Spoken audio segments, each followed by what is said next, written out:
tout le monde, j'espère que vous allez bien. Je vous retrouve dans cette petite vidéo bonus puisque si j'ai bien fait mes calculs, cette vidéo sortira un samedi parce que j'avais envie de vous faire ma petite pile à lire du mois de décembre. En fait, j'ai envie chaque mois de vous faire une pile à lire pour le mois et de vous filmer comme j'ai fait lors du dernier vlog lecture, un petit peu à la fin de chaque lecture sur le vif ce que je lis. Donc on va commencer par cette pile à lire des livres du mois de décembre.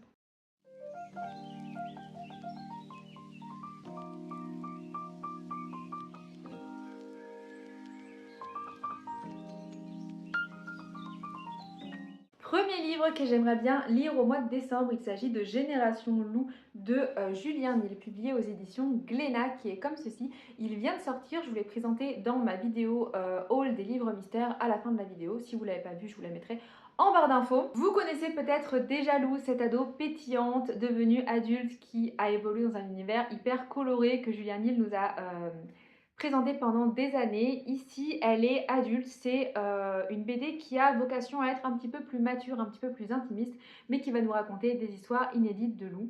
Je me suis dit que l'humour tendre des univers de loups, cet aspect hyper coloré, mais en même temps très doux, ce serait parfait pour commencer les fêtes de fin d'année et cette période de début d'hiver. Ensuite, j'ai commencé à lire Un papillon sous la neige de Daphné Catolet, qui est comme ceci, je l'ai commencé ce matin.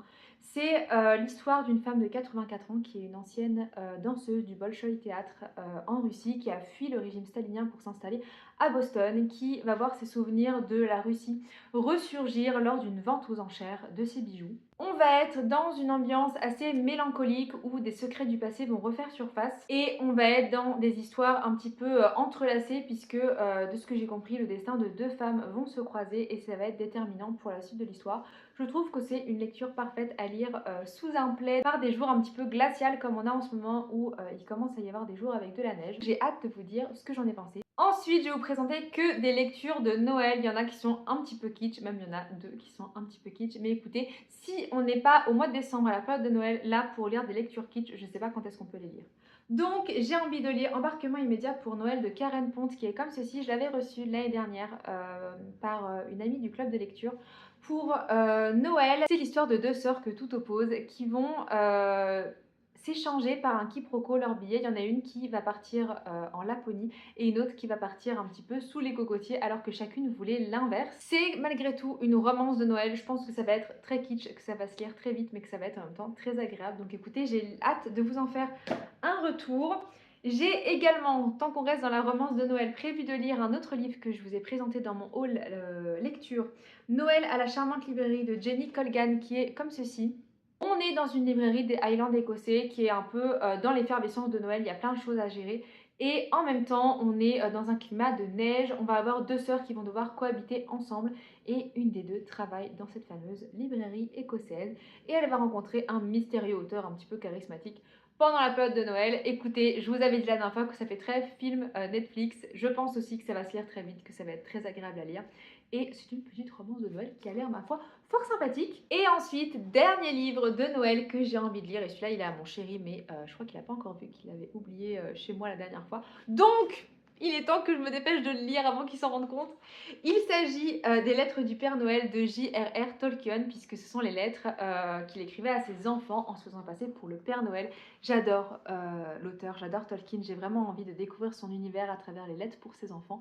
Donc c'est pour ça que j'ai trop hâte de lire ce roman et de vous en faire un retour.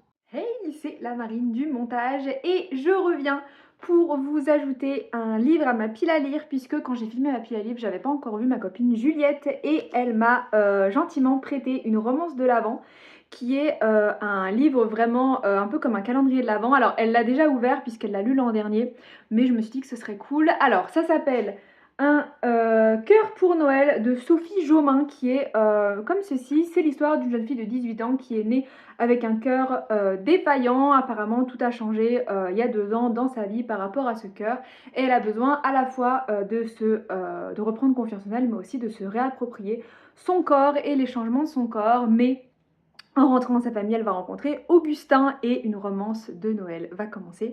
Alors comme certains livres que je vous ai déjà présentés, ça a l'air un petit peu cucu, mais écoutez, pendant Noël, c'est le seul moment où je lis des choses un peu cucu. Et pour vous montrer un petit peu le principe, vous avez des chapitres qui sont en quelques pages comme ça, c'est écrit super gros, donc je pense pas que ce soit très très dérangeant. Et le but en fait c'était de couper chaque jour les chapitres de Noël. Donc moi ils sont pas coupés mais je vais vraiment rester à un chapitre par jour.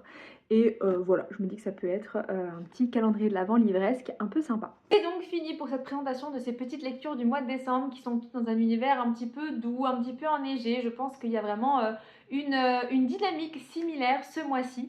N'hésitez pas à me dire vous ce que vous avez prévu de lire au mois de décembre, si vous profitez du mois de décembre pour lire des romances de Noël une fois dans l'année ou si vous restez sur des romans un peu plus classiques. En attendant, n'hésitez pas à vous abonner, à aller me rejoindre sur les réseaux sociaux Instagram et ou TikTok. Et en attendant, je vous souhaite de très belles lectures et je vous dis à bientôt pour une prochaine vidéo. Salut!